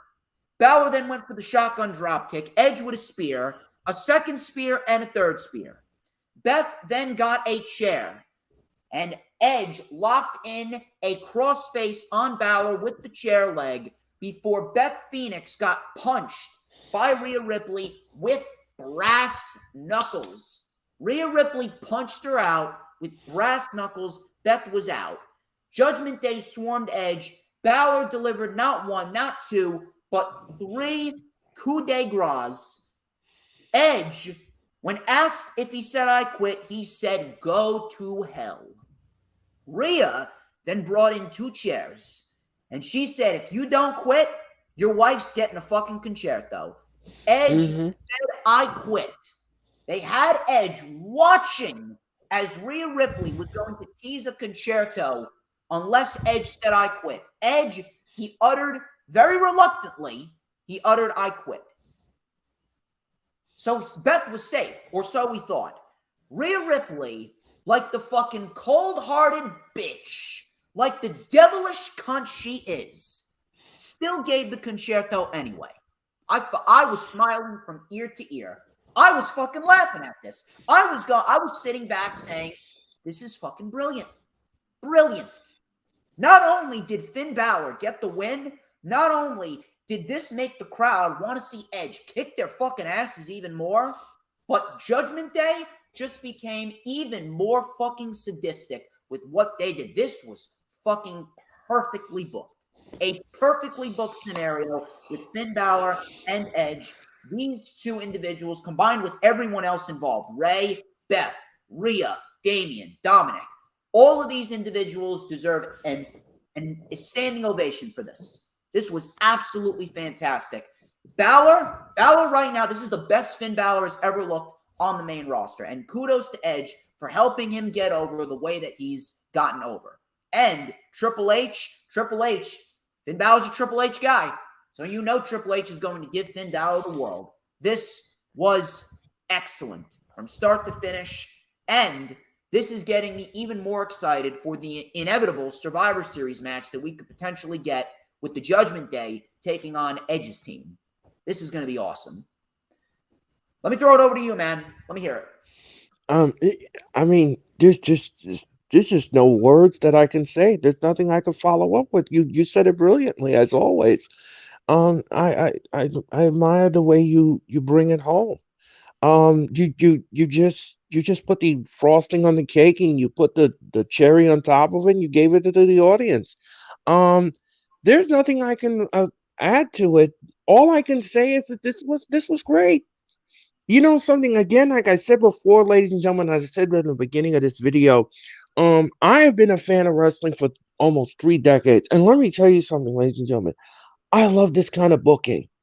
I love this kind of because it takes care of two feuds. It takes care of two feuds. First of all, you have feud number one, which is Edge and the Judgment Day. Then you have feud number two, Dominic and his father. So you have two feuds interlocked, interweaving together in this feud, and I love it. I love it.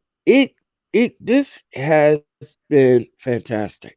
This is brilliant booking. I don't know who booked this match. I have no idea who booked these feuds, but this feud was great. This feud was great. I loved it. And I love the way they threatened him. And like you said, reluctantly, he said, I could. Because when the match began, I said to myself, last night we did the watch along. I said to myself, I said, no, I can't picture Balor saying I quit.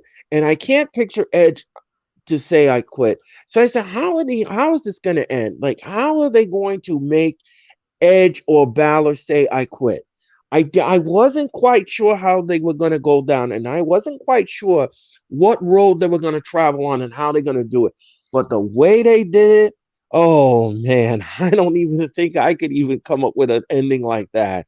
I don't think I could even pencil an ending like that or to come up with a scenario like that. This was brilliant. This was absolutely brilliant. I mean, like I said before, tomorrow night, I want to know what kind of mindset Edge is going to be in. That's what I want to know. That's exactly what I want to know. And I can't wait for Raw tomorrow night. I'm going to be at the edge of my seat, literally, in the Barclays Center. It's going to be a good thing to watch. It's going to be a damn good thing to watch. Main event.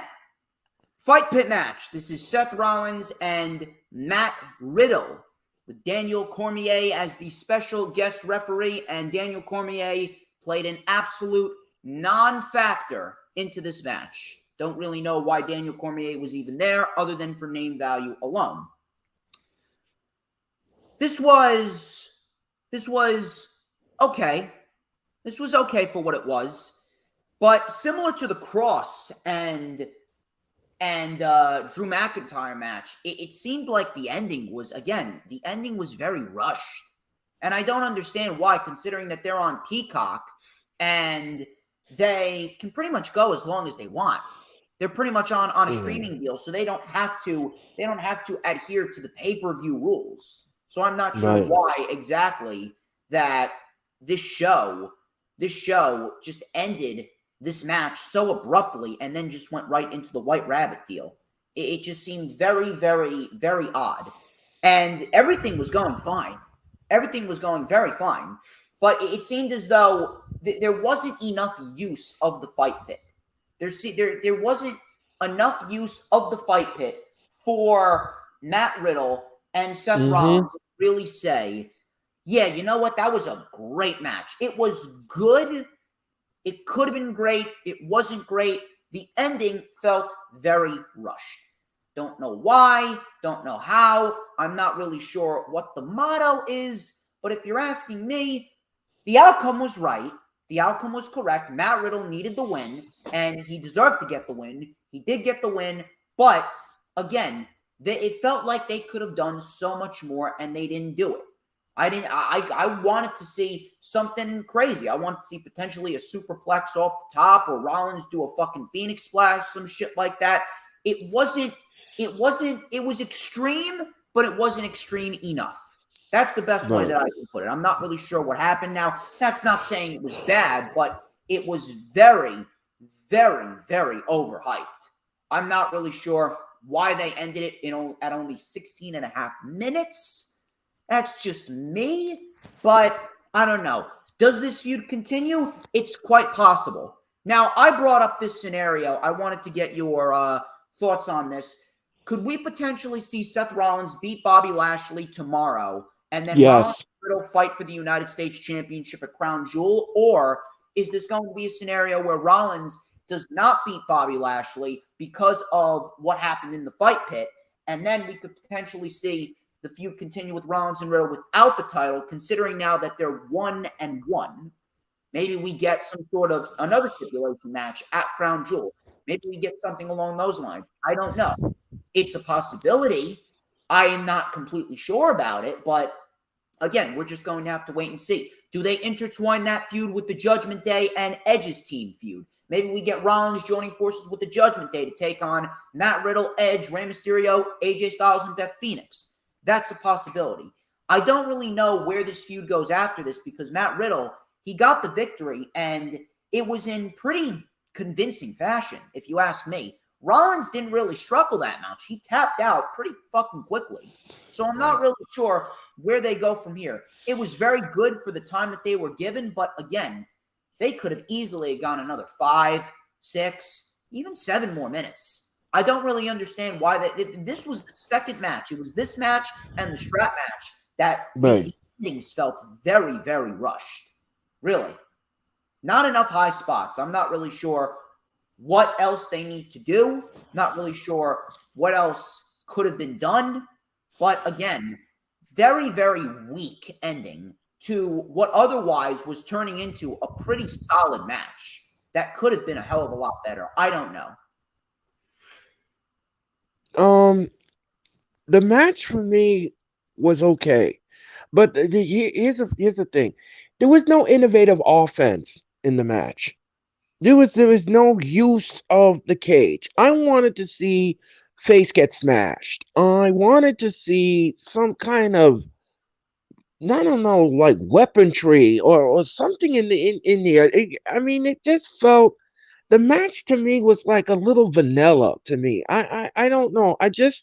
When you talk about a cage and you talk about a fight pit, Riddle was in 2 of the fight pits before in NXT. And when he was in the first one with Timothy Thatcher, there was blood spilled. He knocked the guy's teeth out. That's another thing. I understand that blood's not necessary, but this match called for it. Right. And that's what I'm talking about. There was no innovative.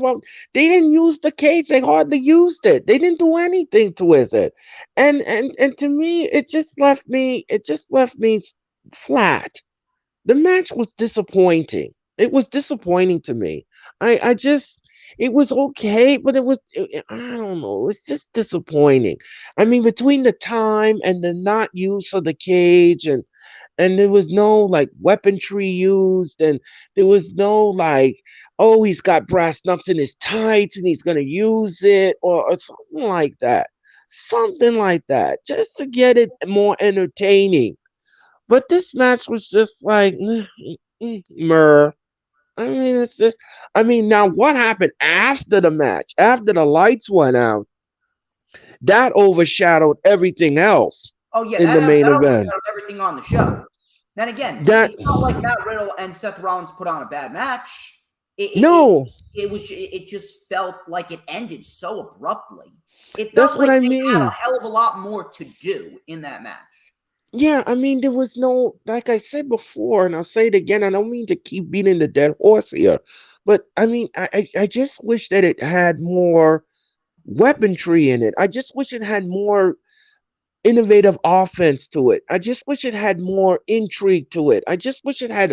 It just wanted more. Something with some elements were missing in this match. There was no blood. There was no kendo sticks. There was no. There was no chairs. There was no mash in the face in the cage and showing the audience and all of that. There was just none of that. It was like all of that element was taken out of the fight pit match, and I says, but this is not a fight pit match. This is not how you do a fight pit match. I don't know who booked this match, but they need to go back to the tapes and look at Riddle's last two fight pit matches, and you get what I mean. Now, did they end the match on a note in which we wanted more by design, similar to Drew and Cross? Are we getting a third match, considering again they're 1-1? I mean, that's a possibility. That's a possibility that they could have done that. But Because I if mean, that's the thing, this should result in Matt Riddle inevitably winning the entire series at Crown Jewel in whatever type of match. If you want to do a match, you could definitely do something along the lines of another stipulation match. Maybe if you want to do a would you I do a don't know. last man standing? You could do a last man standing match if you want to. You could potentially do a falls count anywhere match. You could do a something, maybe a tables match, something like that. Something along those lines. Maybe we could potentially get a steel cage. Something. Whatever works, dude.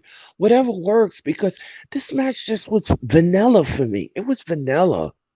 It just didn't do it for me. I don't know. It just I looked at his last two fight pit match, then I looked at this and I'm like, this didn't even compare. You can't even compare this. But let me tell you something. Once the match was over with, and what we got in the end of the night was absolutely mind blowing. Oh yeah, we ended the show on a high note, but before we get to what happened in the end, let's go over this match. Okay. Rollins tried to wear down Riddle early on. Rollins actually came out dressed like RVD, and that was Right. actually a pretty nice homage. So Rollins suplexed Riddle into the cage. Rollins then went up to the top and did a frog splash off of the top platform of the fight pit. That got a 2. Rollins with a Peruvian necktie. Riddle would not go down. Riddle got out of it. Riddle then hit the RKO on Seth Rollins. Rollins then with a stomp. Riddle got back up, and the fight spilled to the top of the platform. Riddle then choked Seth Rollins around the chain at the top of the platform. So that was a nice use of the chain right there. So they did some things. They used some things in the structure to their advantage. Right. So Rollins then with a buckle bomb into the cage at the top. Rollins then with a pedigree on the top platform. Rollins was then going for a stomp to Riddle. Riddle moved, and Riddle delivered an RKO to Rollins on top of the platform. Rollins fell to the floor. Riddle with a beautiful diving Broton, which was a great spot, diving Broton off the top of the platform onto Rollins. He connected flush. I thought Rollins may have broken a fucking rib. That was very nice. So the sound was brutal. Rollins then got back up. I don't know how he got up. I thought he broke a rib. Rollins then drove Riddle into the cage over and over and over again. Riddle would not let go. Riddle then locked in a triangle, and Rollins tapped rather quickly, and Riddle won over Seth Rollins in rather convincing fashion. The match was getting to a good point, but then again, they could have done a hell of a lot more. Again, I don't know if it was by design. I'm not sure if they want to give us a third match. I'm not sure if it was because of Bray Wyatt and what happened afterwards. But again, the ending just felt so flat, very rushed, to what otherwise was turning into a pretty solid, again, same thing with Drew and Cross, turning into a pretty solid match, and then it just ended so abruptly. Not sure where they go from here. Maybe Rollins does win the U.S. title tomorrow. We'll have to wait and see. Again, like I said, brilliant assessment by you. I agree with the assessment. Um, I agree with the entire assessment. And this was I mean, they did use, like you said, they did use like one weapon. They did use that in the match, but the rest of it was just, I don't know. It just didn't do it for me. It just left me in bewilderment. Like, like you could have booked it a little bit better. You could have, booked some more time to it. You could have used more weapons. It had the basis of a good soup, but you didn't add the potatoes. You didn't add the meat. You didn't add other elements to the soup to make it feel and make it taste wonderful. And that is just my opinion. And that's just the way I feel about the whole thing. So, Well, we'll have to wait and see. But Matt Riddle gets the win. Right outcome. All of a right. sudden, the lights go out as Matt Riddle is walking to the back and Daniel Cormier raised Riddle's hand. The lights go out. All of a sudden, we start hearing a voice singing very lightly. He's got the whole world in his hands. And you see the fireflies. Cole's asking me if we're still on the air. All of a sudden, the spotlight starts flashing to different spots in the crowd, and we see different characters of the Firefly Funhouse. We saw Rambling Rabbit. We saw Huskus the Pig. We saw Mercy the Buzzard. We saw Abby the Witch. We even saw someone in the crowd dressed as the Fiend. There was even a severed head on the announce table. Then, all of a sudden, they flash to the stage, and it's this rock-like platform with a wooden door. It was almost like a door to the fucking underworld. It was almost like a door to the darkest depths of hell. So then we go to the screen, and all of a sudden we see a disheveled and dirty and dusty Firefly Funhouse where everything looked torn up and like it hasn't been touched in years. And then all of a sudden, we see the television. The television starts flashing on and off, and we see this guy in a white mask, which looked like the fucking crazy devil mask, the white devil mask from, if you remember, the Purge election year. Great movie. Right. Purge election year. I remember there was this one mask that had these razor teeth in it and this demonic look to it. That's what I saw. I saw the mask from the fucking Purge election year on it. So there was this guy coming up on the screen. Who killed the world? You did. Screen goes black. We cut back to real time. And this door to the fucking underworld opens up with a bright light shining out of it. Some guy wearing this mask with a lantern comes walking out. And everyone kind of knew who he was. But we were just waiting with bated breath for him to take the mask off.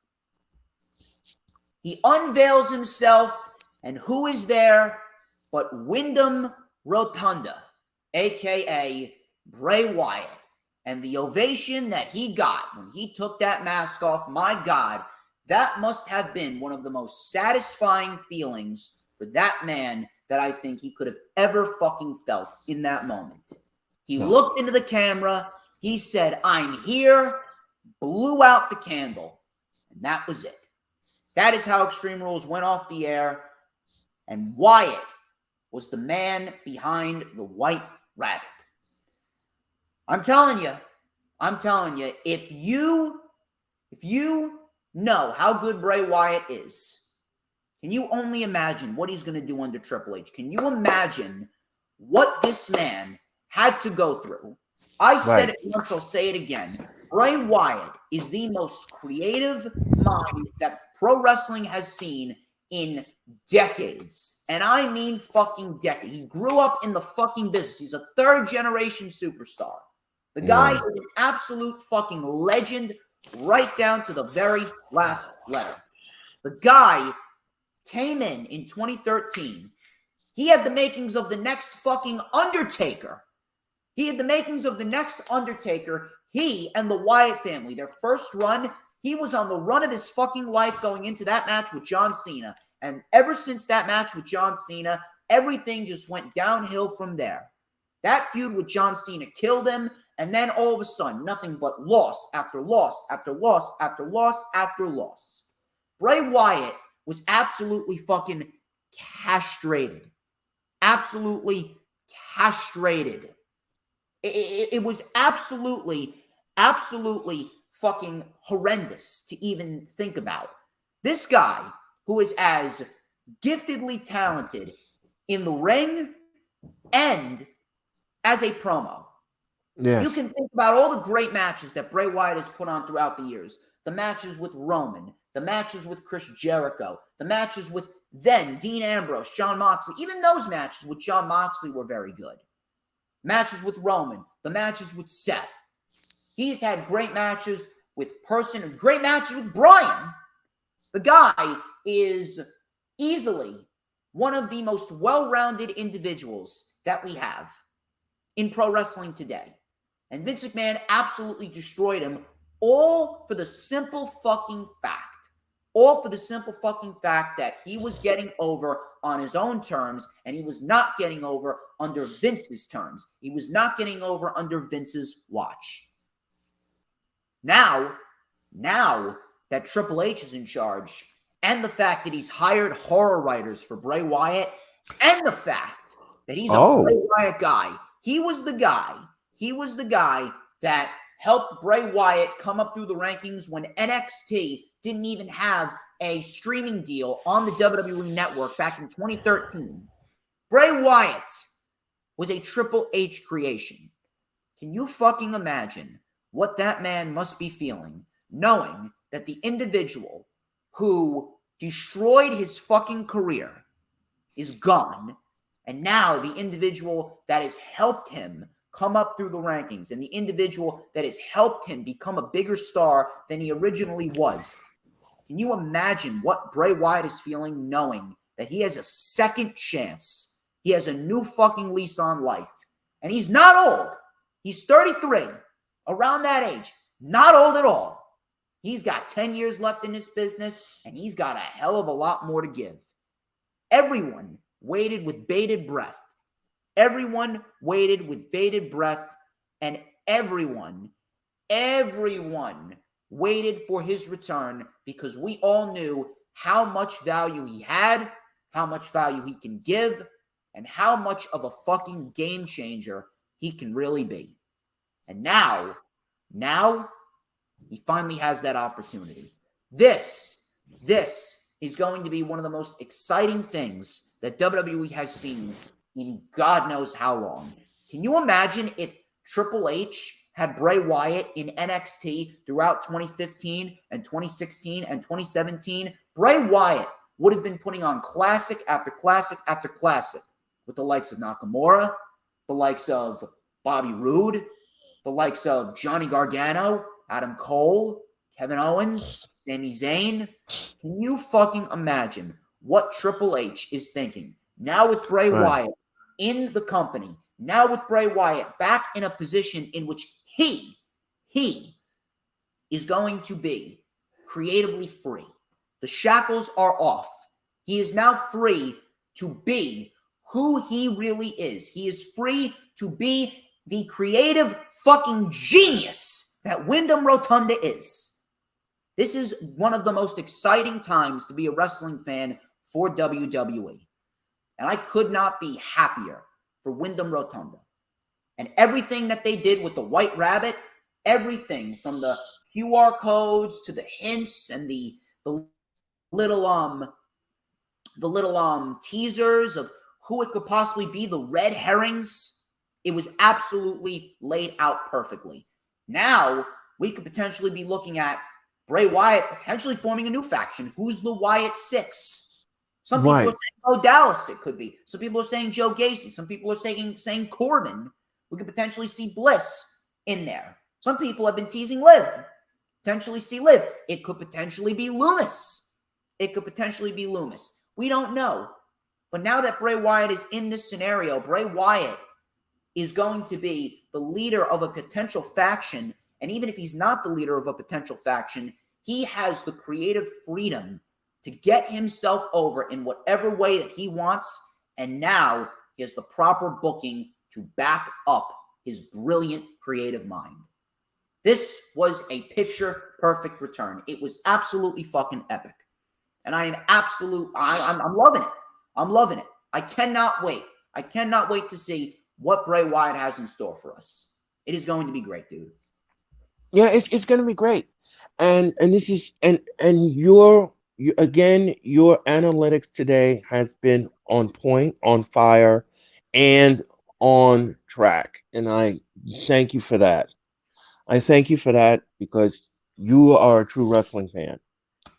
And let me just say something. You know, after Vince McMahon destroyed Bray Wyatt, after he overbooked the Fiend, and after he left the WWE, I had thought that, well, you know, maybe he can go to another organization and take his brilliant mind somewhere else.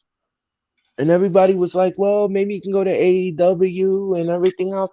I says, I don't know about that. I don't think Bray Wyatt could fit in AEW. I don't know about that. I don't know about that. But now that he has returned to the WWE, I think the booking is going to be correctly done. I think the booking is going to be correctly done, and I think he's going to have a lot of input in his direction, and I think he's going to go to Triple H, and he's going to say, I want it done this way, and I want it done, and I want it booked this way.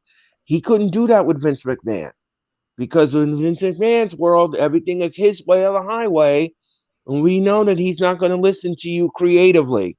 So I think that this return to Bray Wyatt is a redemption song for him. And I think that the crowd is going to love this return. I think they're going to absolutely soup up this return to no end.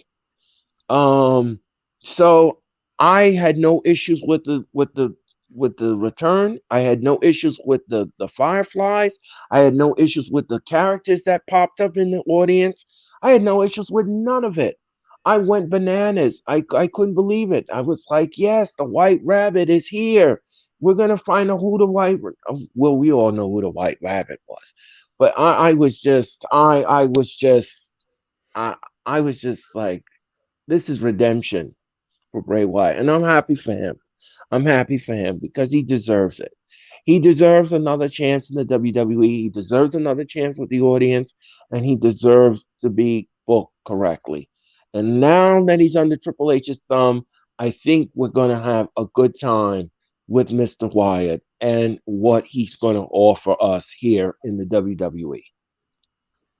Cannot wait for it, man. I cannot wait for it. It is going to be a great thing to see. Well, ladies and gentlemen, that's all we got. That's all we got. That wraps up this edition of The Rewind. I would like to thank each and every single one of you who tuned into this video. And I would like to thank Mr. Earl Cole for taking the time out of his Sunday to hang with me, stream for 2 hours, and talk pro wrestling. I greatly appreciate you, man. It definitely does mean a lot. I mean, this was a lot of fun for me, and I'm looking forward to you coming on the Wrestling Experience this Thursday. We're going to have a lot of fun because AEW is debuting in Canada, Toronto, Ontario, Canada, for the first time ever, and we're going to discuss that and so much more. And yeah, this has been a lot of fun. Solid show, decent show. Best match of the night, the I Quit match, hands down for me. And I'm looking forward to the Fallout show in Brooklyn tomorrow night. And I'm looking forward to going to the Barclays Center because we're going to have a good time. And it's sold out, by the way, for Monday Night Raw. So I'm looking forward to it. We have a good question here by Grim. If you're asking me, Cody by far. Bray does not need to take the title off of Roman now. If you're asking me, it should be Cody. And then Bray can take the title off of Cody at a later date. Or maybe if you want to, Bray doesn't even need to be the world champion. Bray doesn't need to be the world champion. Bray could very well be an IC champion or a US champion, and he would make that title feel prestigious. It doesn't necessarily need to rely on the world championship. It always needs to be great booking. That's how it needs to be. And Bray's going to have that. But regardless of that, Earl, one more time, where can we find you on social media? Sure. You could follow me on Twitter at WWE Earl C. That is WWE Earl C on Twitter. Instagram, you can always follow me at Earl C99. And of course, you can make me a friend on Facebook. Just look me up, Earl Cole, on Facebook. And I am the senior administrator over at the DJ Storms Posse page, which I will give you news, rumors, and reports each and every day that the news comes in on the airport. And of course, please subscribe to my YouTube channel. I greatly appreciate it. And don't forget, ladies and gentlemen, me and DJ Storms, we're going to come back together again in cyberspace this Thursday night at 7:30 Eastern Time, except on the West Coast. And of course, we are going to bring you the wrestling experience. It's going to be a hot time. It's going to be a good time. And it's going to be great because this man is great. His brand is great. He's hot. His followers are hot. And of course, his channel is hot as well. So, DJ Storms, I had so much fun with you today. I thank you again. I hope this is not the last time I return to your channel.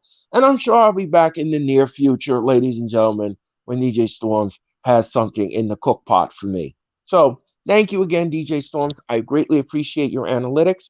I greatly appreciate you, and I respect you and what you do. Thank you again. Thank you very much, Earl. Thank you once again.